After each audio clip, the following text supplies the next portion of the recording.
You've had some fights that have been called off. I mean, you've dealt with that before, even in the WEC. But I know you were supposed to fight Cub Swanson again, and that again fell through. But now that you're fighting Brookins, I mean, are you hopeful that at least you can get to the fight and not have another change of opponents? Yeah, no, Bergen's type dude. He's a tough dude.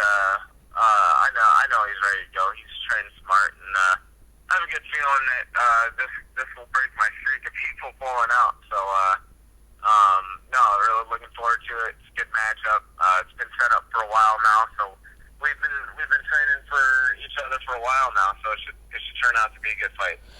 Yeah, and one thing about him, even though I don't think he has the same striking acumen as you do, he is pretty tall for a featherweight, so you might not have the reach advantage you sometimes are used to. So, is that something that you're adjusting to, or are you pretty comfortable with that, fighting someone that's going to be closer to your own height? I'm pretty comfortable with that, just for the fact that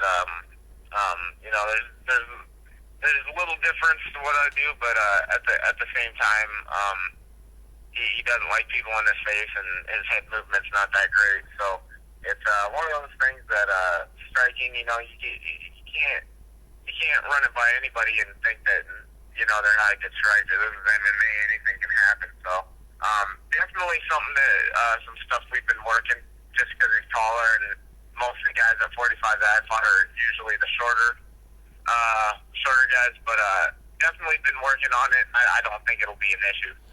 Right, and you kind of hinted at it, but I guess how do you? I mean, I can't figure out how you're thinking about the fight, but from my viewpoint, I mean, no offense to Brookins, I think he's a really good fighter. He's tough as hell. He's a great grappler, but I mean, his stand-up just seems pretty basic. He leaves his chin way out there. I mean, how do you keep from getting too excited and thinking you're just going to go in there and knock his head off? I mean, do you kind of have to think that he's going to go in there and look a lot better than he did last fight?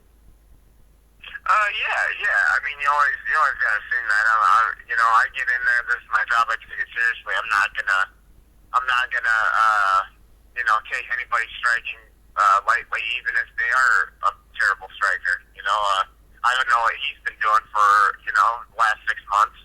I know he's been out for a while, so he could be training. Could have got a lot better. Not only that, he's gonna, I guarantee he's gonna look to try and take me down. So, he may try to, if you get too excited to open up too much, he might be looking for a takedown. So it's something I definitely don't want to give up that easy. And I got to be on my game. Yeah, and you mentioned his grappling, and it is really good. He's not the fastest wrestler I've ever seen, but he just seems really determined, and once he gets you on the ground, he just seems to wear guys out, and eventually, as soon as that submission opportunity opens up, he's really quick at getting it. What do you think about his grappling style? I mean, I know, all black belts aren't the same, and they have different styles. But what do you think of his grappling? I mean, do you think he's pretty aggressive, or is he a guy that you just have to, if he gets on top, you just have to make sure you don't make mistakes that he can take advantage of? He's a good grappler, and he's a lanky grappler, but yeah, I definitely agree. He's more of a grinder, as a style wrestling belt wise. He just seems more like a grinder, not like a really strong, explosive dude. More of a, he's going to go until he gets it, type attitude, which is, it's been working for him. He's tough. He likes to take people's back, and he likes a lot of back control and lateral drops and stuff like that. He likes a lot of that stuff. So, he's very good at it, but at the same time, I don't think he's fought anybody like me. I've been talking about it a lot because a lot of people are talking about the big striking difference, and then how good he is on the ground. A lot of people haven't seen me on the ground, and there are a lot of people who think I'm just as good, if not better, on the ground than I am standing. Right. So it's one of those things that I'm ready wherever the fight goes. Right, and I know you guys probably train with a ton of people who come into the gym. I know it's a really popular place to train these days, but did you happen to spar with a guy named Brian Lane not too long ago? Yeah. Yeah, I actually trained with him back when I was taking a class, and yeah, he's beaten me up several times. Yeah, no, he's a cool dude, man. Yeah. Real cool dude. Yeah, so I mean, what's it like having? I know that the Rufus Sport has a program now where guys can go up there and train for a certain period. I mean, seeing all these new guys coming in, I'm sure they're motivated, ready to work hard and learn a lot from you guys. Does that kind of keep everyone else like on their toes and kind of, I guess get you a little sharper when you have these new guys coming in looking to maybe make a name for themselves or prove themselves against you, even if it's just training? Yeah, I mean, definitely. Just the program, the way Duke's got it set up, it's very good. It's kind of take no crap from nobody. Nobody can go in there with an ego. You go in there with an ego, that's probably the worst decision you can make because you're going to get looked up on. Everybody's very respectful, and especially now with my camp now, me and Alan both fighting on the same card. We got everybody in the gym. Anthony's got a fight coming up. Danny Boy has a fight coming up. Ben Askren has a fight coming up. All our local guys, we got like Chico Camus, Zach Underwood, Kyle Whitehart. All those guys have fights coming up. So everybody's in the gym. So it's been real intense the last month and a half.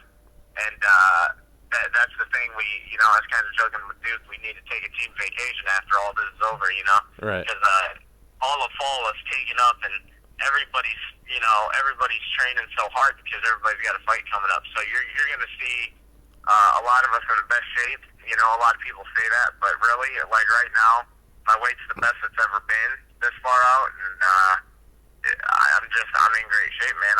I feel good, and I'm excited to get in there. Right, and I'm glad you brought up Ben Askren because, in some ways he has a similar wrestling style. I mean, when I saw him fight in the Bellator tournament, I mean, he's just relentless and doesn't stop. And, you might be completely sprawled out and fully extended, and he looks like he has no chance of getting the takedown, and yet he somehow gets it. So, talk about what it's like learning from a wrestler that high of a caliber who, I'm sure even the highest level guy can learn something from him. Yeah, man, he's awesome, and he's just a cool guy, man. You get to know him. Ben's a real cool dude. Cares about everybody, and he's teaching us all a lot, and vice versa. He's learning a lot with us. So everybody's getting new techniques and learning stuff off each other. And he's the type of guy, man. He's one of the weirdest guys that rolled with or wrestled with. Because, you think you're out of something, you're not. You think you got something, you don't. He's funky, man. That's why they call it the funk. Yep. And he's awesome to go with, and I like just rolling with him just because I feel confident.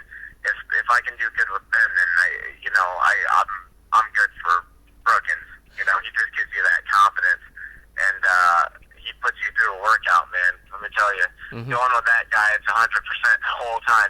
You don't get a break. So, right. He's a great addition, man. Just a really good guy, and he fits into our team really well. Yeah, absolutely. Now, also talking about being on the main card, I mean, your last fight with Rafael Asunciao actually worked out pretty nicely because I think you were on the Facebook stream, but then since you had a, highlight reel KO, I think it got showed on the Spike prelims and the pay-per-view, so you got plenty of exposure, but, how psyched are you to finally be on the main card of a show? I'm super psyched. I did get put on the card for that one, but just when you're on a main card and they pump up the fight, you get more exposure that way. And I'm already getting a lot more exposure just because it's the Ultimate Fighter winner and it's on the main card. So I love it, man. I think I deserve it, and I'm just happy to be here. Yeah. So also about the Ultimate Fighter thing, I mean, that show's been around for a while, so I'm not sure it probably means different things to different people. I mean, the older fans are maybe starting to get a little burned out on it, but it still brings in a lot of new viewers. But for a fighter like yourself who didn't get to come through that way through the show and get that kind of exposure, I mean, what does it mean for you to fight someone who went on the show and got to fight and make the UFC in front of so many millions of people? I mean, that's what's awesome. I want to win. I want to put a stamp. I want to destroy Jonathan Brookins, and I want to take that status. I want people to look at him, say he won the Ultimate Fighter show, and then I literally want to dominate the fight, destroy him, and take that from him. And that's how I work up the ladder. That's if I can put a stamp on Jonathan Brookins and beat him decisively and really show everybody the type of fighter I am, then I think I'm in top 3. I think I deserve one of those top guys. Mm-hmm. So that's what I'm shooting for. I'm not looking to go into this fight and just win. I want to win and make it devastating and let everybody know that I'm here. Right, and speaking of top guys, of course, Jose Aldo had a pretty crazy title fight not too long ago. It was really interesting to see. I think it looked like he had some cardio issues. I don't know if it was from the layoff or whatever, but his striking early on looked great as usual. But he also mixed in some wrestling that I don't think people had seen in his game before. So, what are your current impressions of him right now? And, do you think maybe people who were expecting him to move up to lightweight at some point, or maybe overlooking guys like yourself and maybe some of the other top guys like Chad Mendes? Aldo's a beast. He fights in my division. I want to fight him, but I will say, you got to give the guy props. He's a beast. His last fight, I even heard, rumors that he was sick. I don't know exactly what's up, but the guy's a beast everywhere. But that's why I want to fight him. I didn't come to the UFC, and I didn't come to the WEC, where the best fighters are in the world, to fight a couple guys and be like, yeah, I did it. See, no, nobody does that. I'm here for the gold. If I wasn't here for the gold, I wouldn't be doing it in the first place. Mm-hmm. So he's definitely somebody I want to fight. And if he goes up to 55, then that's fine. Whoever's best at 45 at the time, we'll take care of that. But I can tell you this: I'm eventually moving up 55 myself. Mm-hmm. So I'm young. I got a long career, and I'm already huge at 45. So I'm definitely planning on fighting at 55 somewhere soon. Not too soon, but soon enough. Yeah. For my young career. And so yeah, man, I'm ready to go wherever. But I think Aldo's got a couple tests yet at 45. Right. So, let me tell you, I appreciate it as usual. Do you have any, feel free to, mention any sponsors or shout-outs or teammates and everything that you'd like to mention? Just want to thank Rufus Sport for all the training, man. They're like, my family away from home, away from Iowa. That's my family. That's for all my friends, all the guys, blood, sweat, and tears that we put through. And, I just want to wish us all the best of luck. We got a bunch of fights coming up. Also, every interview, if you've listened to any interview, I thank my dad. My dad's my biggest supporter, and without him, I would probably be dead or out in the street somewhere. So, make a shout out to my pops. Also, want to make a shout out to my good buddies. One that's sitting in here with me. We call him Biggie. Mike Rhodes, up and coming fighter. Is one of my good boys from Iowa, and then also Wes Gass, who's been my best friend for years, also supported me. Wouldn't be here without him. And just everybody watch my fight September 17th. I'm going for a knockout. You know me. I want to put on exciting fights, and I want to give the fans what they want to see. Yeah, absolutely. And speaking of which, how's the new car treating you? The one that you bought with all your bonuses? I'm in it right now. I love it, man. I love it. I get my new Luxani rims Wednesday, so I'm pretty excited about that. All right, awesome. Well, yeah, we're definitely looking forward to see if you can keep up that knockout of the night streak you got going. But thanks again for talking with us, and look forward to speaking with you soon, and good luck with the fight. Oh, yeah, thanks, man. I appreciate it. All right, take care. Bye.